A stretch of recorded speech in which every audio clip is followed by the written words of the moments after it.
Bonjour à tous, très heureuse de vous retrouver, c'est Monique du Centre de Médecine Douce. Alors, j'espère que vous allez bien, que vous avez passé un bon week-end ici en métropole, et enfin dans le Gard, surtout là où j'habite, beaucoup de pluie, mais sinon tout va bien. Je remercie tous mes abonnés, les nouveaux, les anciens. Merci à tous ceux qui m'envoient des petits messages, des petites vidéos. Coucou Annick, profite du soleil de la Martinique et mange tes goyaves, même si tu dois partager avec les oiseaux. C'est des créatures de Dieu, donc comme je dis, ils sont mignons et c'est vraiment avec joie. Merci parce que ça me fait chaud au cœur, j'ai l'impression d'être là-bas aussi avec toi.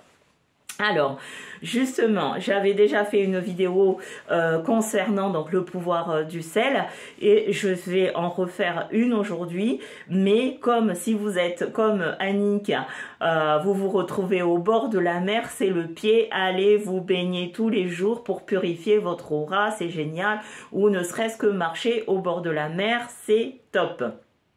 Alors, ce qu'il faut savoir, donc le pouvoir du sel. Le sel a un grand pouvoir, que ça soit sur la magie blanche, la magie noire, la magie verte, peu importe le type de magie, on utilise le sel. La seule différence, c'est que c'est la manière dont on va consacrer le sel. Ce qu'il faut savoir, il y a deux types de sel. Il y a le sel de mer, que tout le monde connaît, et il y a le sel de terre, parce que la terre, dans ses entrailles, a aussi du sel, c'est ce qu'on appelle le sel gemme. Donc, je vais vous présenter ce que c'est. Alors, là, dans ce bocal, j'ai du sel gemme, c'est du sel de la terre, vous voyez, c'est des gros morceaux comme ça, donc c'est des gros blocs qu'on va chercher dans les entrailles. Vous le trouvez beaucoup en Afrique, dans les pays maghrébins, vous trouvez ces gros sels-là, donc c'est des blocs, c'est de pain de sel qu'on va chercher dans les entrailles de la terre. C'est pour ça qu'on a des morceaux comme ça. Après, on retrouve des petits comme ceci, ça s'appelle donc du sel gemme. G-E-2-M-E. Et ensuite, après, vous avez ce que vous connaissez, le sel de mer, excusez-moi, le sel de mer que vous pouvez aller acheter en magasin, donc raffiné ou pas, qui se présente sous cette forme. Bon, là, moi, c'est mélangé parce que c'est du sel que j'ai sanctifié, exorcisé, etc. Mais c'est du sel blanc. Vous avez aussi du sel noir, des variétés du sel. Donc là, c'est le sel noir d'Hawaï, c'est-à-dire qu'on va aller le chercher. Pourquoi il est noir? C'est par rapport à la roche volcanique. Donc, on va chercher du sel noir. Chaque sel a son pouvoir, pourquoi il est fait. Et vous avez, pour finir, ici, vous avez du sel rose ou rouge d'Himalaya. Ça encore, c'est du sel. Alors, c'est quoi? Maintenant que je vous ai présenté ces panoplies de sel, vous savez que, bon, pour la plupart du temps, pour faire nos rituels, on va utiliser du gros sel. Le sel a un double pouvoir. Le sel, donc, on l'utilise pour la protection, pour le nettoyage, pour assainir un lieu, pour la purification, que ce soit sel de mer, sel de terre, peu importe. Il est plus connu dans ce rôle-là. Mais le deuxième... Le sel a un autre rôle.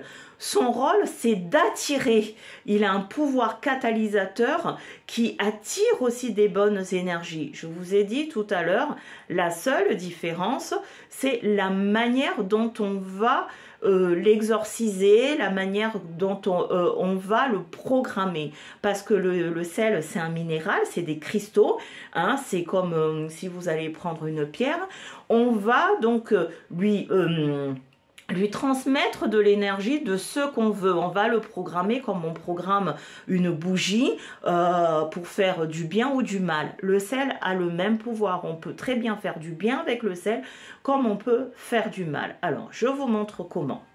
Alors, comme ici, c'est une chaîne de paix et d'amour, je vais vous montrer comment on va, donc le sel, vous voyez, là j'ai du sel que j'ai préparé avec différentes herbes dedans, dans le cadre de purifier un lieu, vraiment purifier un lieu ou protéger un lieu.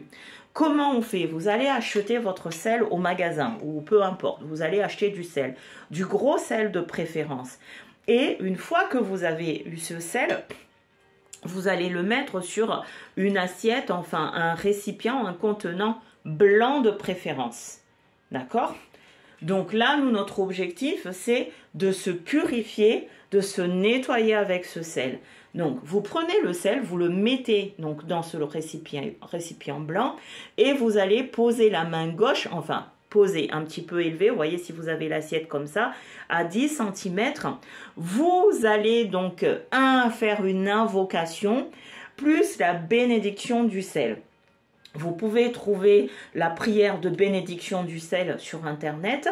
Sinon, vous avez mon site où je prépare déjà tout. Vous pouvez me commander du sel exorcisé pour la purification, pour d'un lieu, de votre corps. Hein, il y a différents rituels à faire, mais déjà à votre niveau, parce que je vous ai dit que c'est des partages de connaissances. Il faut aussi apprendre. Le bon Dieu nous a tout donné sur cette terre. Il suffit juste de connaître. Donc, l'être humain ne doit aller voir Pierre, Paul, Jacques par manque de connaissances. Donc, profitez quand je vous donne ces recettes, écrivez-les et appropriez les recettes. Il y a des choses simples que vous pouvez faire et ça peut vous dépatouiller.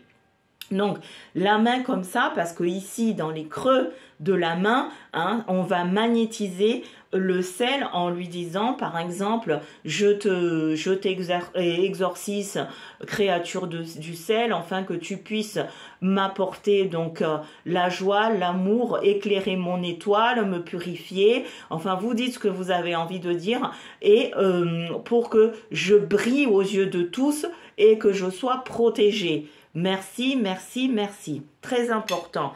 Le sel est vivant, donc c'est comme si vous parliez à un autre humain. Respectez ce que vous faites quand vous faites ça et vous dites toujours merci. Une fois que vous avez dit merci, vous allez donc, si vous êtes musulman, vous allez dire 3 fois dessus Bismillah, Bismillah, Bismillah. Si vous êtes chrétien, vous allez tenir vos mains comme ça, d'accord? Et vous allez faire 3 signes de croix là-dessus qui symbolisent la Trinité.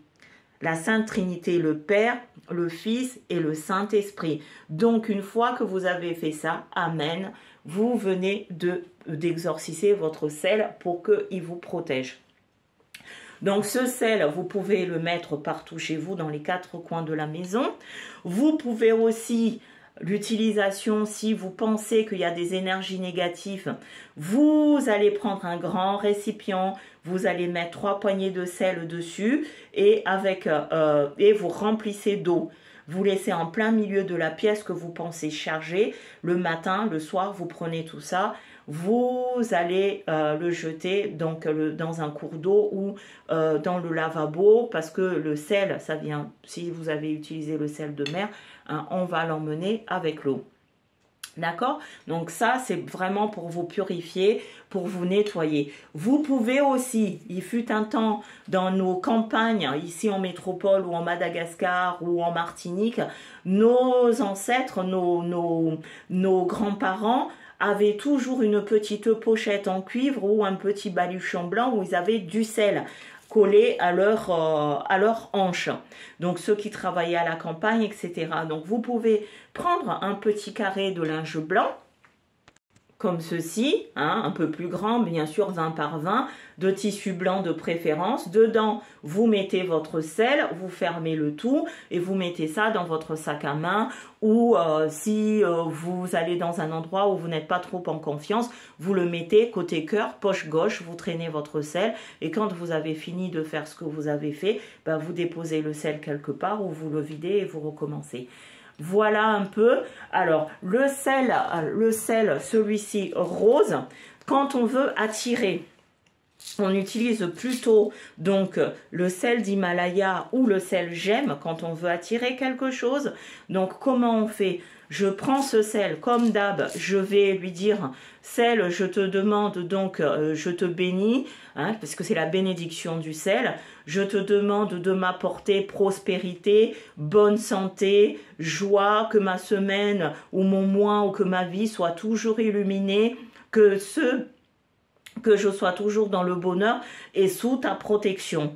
Merci, merci, toujours pareil, 3 signes de croix. Vous prenez un peu de ce sel, vous allez le mettre sous la semelle de votre chaussure et vous partez. Vous êtes protégé et ça va vous attirer la lumière. Voilà, donc plutôt le sel d'Himalaya. Ensuite, le sel noir, ici, donc là par contre, c'est du sel pour se protéger, mais qui va absorber vraiment des énergies assez puissantes. Vous prenez ce sel noir, vous allez le mettre par exemple dans votre salon, vous le portez sur vous, hein, toujours dans un petit baluchon blanc, mais le mieux c'est de le mettre dans une coquille Saint-Jacques et là ça va absorber vraiment toutes les énergies négatives qui sont autour de vous. À la différence du sel blanc de la cuisine, c'est du sel volcanique, donc élément feu. Ça va brûler, ça met le feu à celui qui vous a jeté un sort, qui vous a voulu du mal. Le sel va aller le chercher et va mettre le feu puisque c'est du sel noir volcanique. Et le sel gemme, pareil, vous êtes sur cette terre, soit vous avez du sel d'Himalaya, ou soit vous avez donc du sel venant de la terre. Et là, c'est pareil, vous pouvez très bien le programmer dans du positif comme dans du négatif. C'est à vous de voir. Moi ici, je dis que du positif, donc en général, on le programme pour que ça vous apporte prospérité, bonne santé, protection, etc., etc. Voilà les différents sels. Et puis, on aura le temps, si vous avez des questions, marquez-les en commentaire concernant les différents sels, mais là on a fait à peu près le tour. Donc quand on programme un sel, on fait une invocation, on invoque les êtres de lumière, vos anges, vos ancêtres, on les invoque et on leur dit de vous aider à purifier ou invoquer le Créateur. C'est déjà pas mal. Allez, je vous dis merci, à très vite pour une autre vidéo. Surtout, si ma vidéo vous a plu, si ça vous a aidé, si ça vous a fait plaisir, je vous demande donc de liker la vidéo, de partager. Il y a des gens qui en ont besoin. Et n'oubliez pas, je fais des consultations en ligne si vous le désirez. C'était Monique du Centre de Médecine Douce. Je vous envoie plein d'amour et à bientôt. Au revoir.